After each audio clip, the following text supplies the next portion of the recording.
Imagine, for a moment, it's 1929 in southeastern Nigeria. The air is thick with tension. Thousands of women, farmers, traders, mothers, grandmothers are about to do something extraordinary. They don't have modern weapons. They don't hold political office.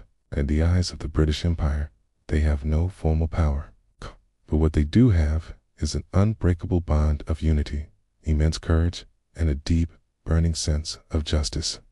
This is the true story of the ABA Women's Riot, a moment in history when ordinary women rose up and changed the course of their nation. It's a story you probably didn't learn in school, but it's one you will never forget. At the time, Nigeria was under the firm grip of the British colonial government. To manage this vast territory, the British implemented a system called indirect rule. They governed local communities by appointing men they called warrant chiefs. The problem was, many of these chiefs were not the true, respected leaders of their people. They were often corrupt, abusing their power for personal gain and enforcing British policies that went against local customs. Now, traditionally, Igbo society and many other communities in the region had a dual-sex political system. This meant women had their own powerful institutions, their own leaders, and their own say in how their communities were run. They held significant economic power, especially through the bustling local markets. But the British colonial administrators, coming from a patriarchal European society, either didn't understand or simply didn't care about these female structures. They ignored the women's political systems entirely, creating a government that only recognized men. This was a fundamental disruption of the social fabric. The final straw, the spark that would ignite a wildfire of resistance, was the issue of taxes. The colonial government had already imposed taxes on the men, which was deeply resented. Then, rumors began to circulate that they were planning to extend this taxation to women. For the women, this wasn't just an economic burden. It was an attack on their dignity and their traditional roles. They had never been taxed before. The idea was unthinkable, an insult to their very being. As Nigeria traditional women, our story zooms in on a small village called Oloko, or the town of ABA. One day, a British census agent, a man named Mark Emarua, arrived at the home of a widow named Nwanyarua. His job was to count people and property, part of the groundwork for the new tax. He confronted Nwanyarua and, as the story goes, demanded she count her goats, her chickens, and her palm trees for tax records. Nwanyarua was furious. Nwanyarua, Nigeria woman, she understood immediately what this meant. An argument erupted. She reportedly retorted, "Was your widowed mother counted?" This wasn't just a personal dispute.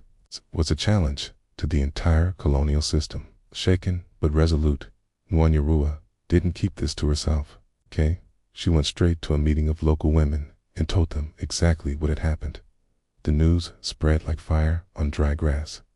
It traveled from village to village, carried by women through the intricate network of local markets. The markets weren't just places to trade goods. They were the central nervous system of the community, where information, ideas, and outrage were exchanged. The women used traditional methods to communicate, sending palm leaves as invitations to gather a symbol of their collective action. The message was clear. Something had to be done, and so it began. Women started gathering in their hundreds, then their thousands. They marched to the colonial government offices, to the district headquarters, and to the homes of the warrant chiefs they viewed as traitors. Their protest wasn't a silent one. It was a vibrant, powerful display of collective anger. They sang protest songs, their voices echoing through the towns. They danced war dances, their feet stomping the ground in unison. They also employed a powerful, traditional form of protest known as sitting on a man. This was a practice reserved for men who had committed grave offenses against the community. Women would gather at his compound, chanting, singing songs that detailed his misdeeds, and generally making his life unbearable until he repented or was removed from power. It was public shaming at its most effective, and now they were using it against the warrant chiefs and the colonial system they represented. The protests quickly expanded beyond Oloko and ABA. They swept across the Owerri and Calabar provinces, a region spanning thousands of square miles. The scale was massive. An estimated 10,000 women were involved in the ABA protests alone, with many more participating across the region. They were organized, strategic, and fearless. They shut down markets, a direct hit to the colonial economy. They surrounded courthouses, preventing them from functioning. They destroyed the property of warrant chiefs, symbolically tearing down their illegitimate authority. Today, they were openly challenging the British Empire itself. The British officials were completely blindsided. They couldn't comprehend what was happening. Generate exactly picture of this scene in their reports. They dismissed the uprising, calling it the ABA riots. This name is misleading.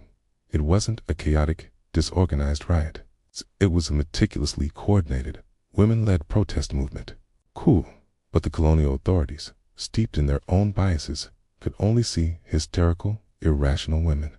They failed to understand the deep-seated political and economic grievances that fueled the protests.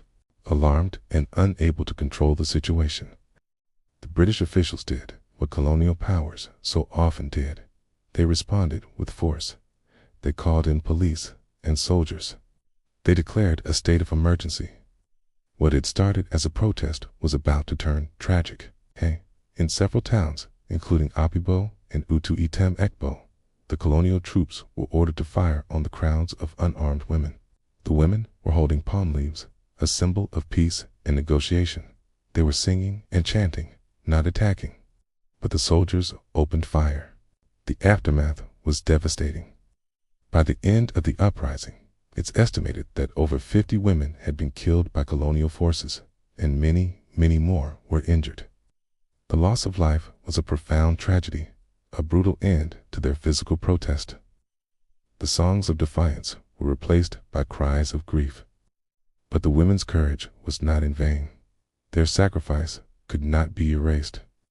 In the face of this widespread, determined resistance and the international embarrassment over the killing of unarmed women, the British government was forced to act. The impact of the ABA women's riot was immediate and profound. First, the plan to tax women was completely abandoned. It was a total victory on the issue that had first ignited their fury. Second, the British were forced to re-examine their entire system of indirect rule. They launched an inquiry, and although it was flawed and biased, it led to significant reforms. The power of the warrant chiefs was curtailed. And most importantly, the colonial government finally began to recognize the political importance of women. In the years that followed, women were increasingly included in local governance in southeastern Nigeria, a direct result of their brave stand. The ABA Women's Riot of 1929, or as many historians now prefer to call it, the Women's War, remains one of the most powerful and inspiring examples of anti-colonial resistance in African history. It is a monumental story of women's solidarity and political action. These women, without any of the tools of modern protest, managed to shake an empire. They used their collective strength, their cultural practices, and their unshakable belief in justice to fight for their rights. Their legacy lives on. They are remembered as heroines, as mothers of a nation who refused to be silenced. Their story is a crucial reminder that history is not just made by generals and politicians. It is made by ordinary people who dare to demand a better world. It's a testament to the power of Nigerian women and a source of inspiration for movements for justice and equality around the globe. Thank you so much for watching. If you found this story as powerful as I did, please like this video and subscribe to the channel for more hidden histories. Let me know in the comments what you think about the incredible story of the women of ABA. See you next time.